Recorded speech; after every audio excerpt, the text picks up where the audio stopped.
دوستو، کیا آپ نے کبھی سوچا ہے کہ ہماری اس دنیا کے سب سے بڑے رہسیوں میں سے ایک حضرت امام مہدی کی کہانی میں کیا کیا چھپا ہے؟ وہ شخص جن کا انتظار مسلمان صدیوں سے کر رہے ہیں اور جن کی آمد ہماری دنیا کو ہمیشہ کے لیے بدل دے گی۔ کیا آپ نے ان کے دور کی چھوٹی بڑی نشانیوں کے بارے میں سنا ہے، یا پھر اس خطرناک صوفیانی بادشاہ کے بارے میں جو ان کے مقابلے کے لیے نکلے گا؟ دوستو، کیا آپ جانتے ہیں کہ ہماری اس دنیا میں ایک ایسا خطرناک اور ظالم بادشاہ بھی آئے گا جس کا نام صوفیانی ہوگا؟ وہ شخص جو اپنی دہشت اور ظلم و ستم سے پوری دنیا کو ہلا کر رکھ دے گا، ایک ایک کر مسلمانوں کے علاقوں پر قبضہ کرے گا، لاکھوں لوگوں کا قتل عام کرے گا اور خاص طور پر عالموں کو چن چن کر مار ڈالے گا۔ اس کی فوج کا مقصد امام مہدی سے مقابلہ کرنا ہوگا، لیکن خدا کی طاقت سے اس کی پوری فوج زمین میں سما جائے گی۔ اس کی داستان ایسی ہے جسے سن کر رونگٹے کھڑے ہو جاتے ہیں۔ تو دوستو، آج کے اس سفر میں ہم جانیں گے صوفیانی کے خطرناک ارادوں، اس کی فوج اور اس کے انجام کی کہانی۔ تو تیار ہو جائیے، کیونکہ یہ کہانی آپ کو حیران کر دے گی۔ دوستو، آبادی کے حساب سے ہماری دنیا کے دوسرے سب سے بڑے ریلیجن یعنی اسلام کے اندر حضرت امام مہدی کو بہت زیادہ امپورٹنٹ اور پاپولر پرسنالٹی کے طور پر دیکھا جاتا ہے، جو کہ ظاہر ہے کہ اسلام مذہب کی بڑی بڑی کتابوں کے مطابق یہی وہ شخصیت ہے کہ جو ہماری دنیا کے بالکل آخری دور میں یعنی قیامت سے ٹھیک پہلے ہماری اس دنیا میں آئیں گے۔ جس دور میں یہ آئیں گے، یہ وہ دور ہوگا کہ جب ہماری دنیا میں ظلم و ستم، ناانصافی، قتل اور اس جیسے بڑے بڑے جرم بہت زیادہ عام ہو چکے ہوں گے۔ ہماری اس دنیا میں آ کر یہ پوری دنیا کو پوری طرح سے بدل کر رکھ دیں گے۔ نہ صرف ظلم و ستم کو ختم کر کے انصاف کو قائم کریں گے، بلکہ اپنے خود کی ایک بڑی سلطنت بھی قائم کریں گے، جس سلطنت کے اوپر یہ لمبے وقت تک راج کریں گے۔ یہی وجہ ہے کہ پچھلے سینکڑوں سالوں سے پوری دنیا کے مسلمان نہ صرف امام مہدی کا بڑی بے صبری کے ساتھ انتظار کر رہے ہیں، بلکہ آج بھی آپ لوگ وقت وقت پر بہت سارے مسلمانوں کے منہ سے امام مہدی کا نام سنتے ہی رہتے ہوں گے۔ حالانکہ دوستو، یاد رہے کہ امام مہدی سے پہلے ہماری دنیا میں وقت وقت پر بہت ساری چھوٹی اور بڑی نشانیاں بھی ظاہر ہوتی رہے گی، جو اس بات کا سگنل دیں گے کہ امام مہدی آنے والے ہیں، یا پھر بہت ساری نشانیاں ایسی ہوگی کہ وہ اس بات کی طرف اشارہ کرے گی کہ امام مہدی ہماری دنیا میں آ چکے ہیں۔ اور انہی بہت ساری چھوٹی بڑی نشانیوں میں سے ایک بڑی نشانی صوفیانی بادشاہ کا ظاہر ہونا ہوگا۔ یہ صوفیانی نام کا ایک ایسا بادشاہ کہ جو اتنا زیادہ ظالم اور خطرناک ہوگا، جس کے بارے میں صرف پڑھ کر ہی آپ لوگوں کے ہوش اڑ جائیں گے۔ صوفیانی نام کا یہ خطرناک بادشاہ اپنے ظلم و ستم کی ساری حدوں کو پار کرتا ہوا امام مہدی کے مقابلے کے لیے بھی نکل پڑے گا، مگر راستے میں ہی مقابلے سے پہلے ہی اس کی ساری فوج زمین میں دھس جائے گی۔ لیکن دوستو، اب سوال یہی ہے کہ آخر یہ صوفیانی بادشاہ ہوگا کون، کہاں سے آئے گا،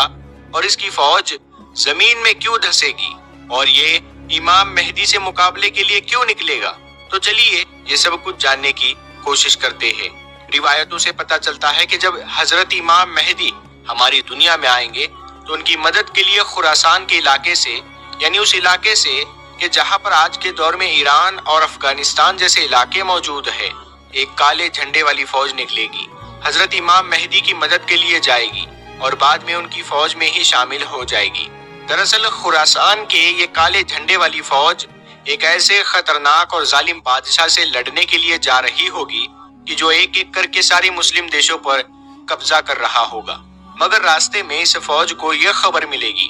کہ حضرت امام مہدی ہماری اس دنیا میں ظاہر ہو چکے ہوں گے، اسی لیے یہ راستے میں ہی اپنے ارادے کو بدل کر حضرت امام مہدی کی طرف نکل پڑیں گے، اور وہاں پہنچ کر حضرت امام مہدی کی لیڈرشپ کو قبول کر کے ان کی ہی فوج میں شامل ہو جائیں گے۔ آپ کو بتاتے چلے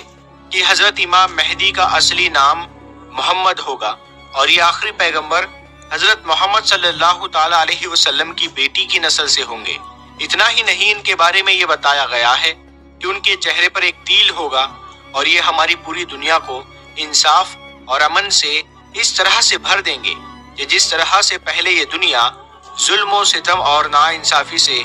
بھری ہوئی ہوگی۔ یہ ایک کے بعد ایک لگاتار بڑے بڑے شہروں کو فتح کریں گے اور یہ بیت المقدس کو بھی فتح کریں گے، جس کے بعد ہماری اس دنیا میں دجال ظاہر ہوگا، اور دجال کے فوراً بعد اس کو ختم کرنے کے لیے ہماری دنیا میں حضرت عیسیٰ علیہ السلام بھی واپس آئیں گے۔ اس کے بعد حضرت امام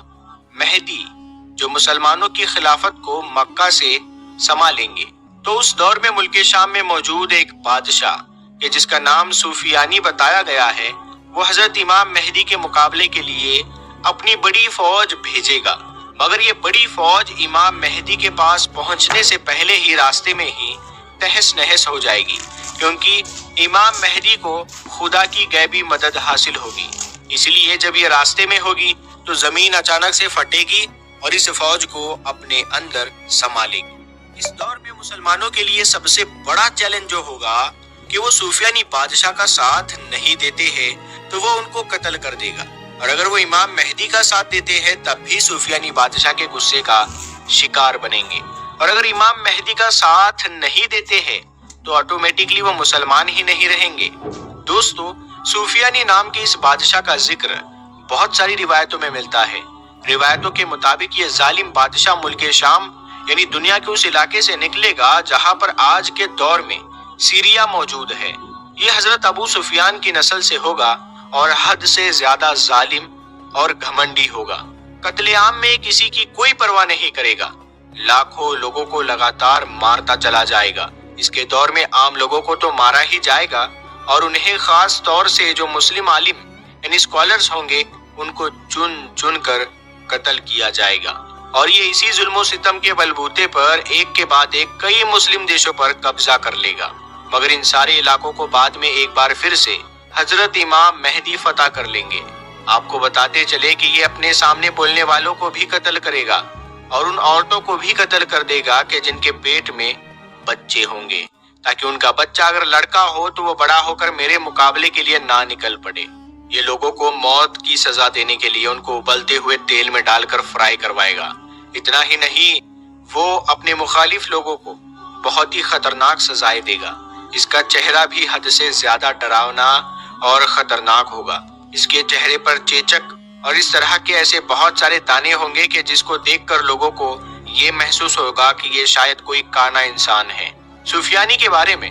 حضرت امام صادق کہتے ہیں کہ اگر تم نے سفیانی کو دیکھ لیا تو سمجھ لو اس دور کے سب سے پلید اور سب سے گندے انسان کو دیکھ لیا۔ ایویڈنس کے مطابق سفیانی جو نکلے گا وہ اسلامک کیلنڈر کے حساب سے رجب کے مہینے سے نکلے گا، اور پہلے ملک شام کے آس پاس کے سارے علاقوں کو فتح کرتا ہوا اور پھر عراق کے علاقے پر حملہ کرے گا۔ عراق پہنچ کر بھی ایک بڑے پیمانے پر قتل عام کرے گا۔ ساتھ ہی ساتھ آپ کو یہ بھی بتاتے چلے کہ کچھ بکس کے اکارڈنگ اس کی جو نکلنے کا ٹائم ہوگا اور ختم ہونے کا ٹائم لگ بھگ 15 مہینے کا ہوگا، اور اسی پورے 15 مہینے کے دور کے بیچ میں ہی وہ معاملہ ہوگا کہ جب سفیانی کی پوری فوج زمین میں دھسا دی جائے گی۔ دراصل دوستو، جب سفیانی کی فوج کو امام مہدی کے آنے کی خبر ملے گی تو سفیانی اپنی فوج کو یہ حکم دے گا کہ امام مہدی کی فوج کا پیچھا کیا جائے۔ لہٰذا اس کی فوج حضرت امام مہدی کا پیچھا کرتے کرتے جب عرب کے ایک علاقے یعنی بیدا کے پاس پہنچے گی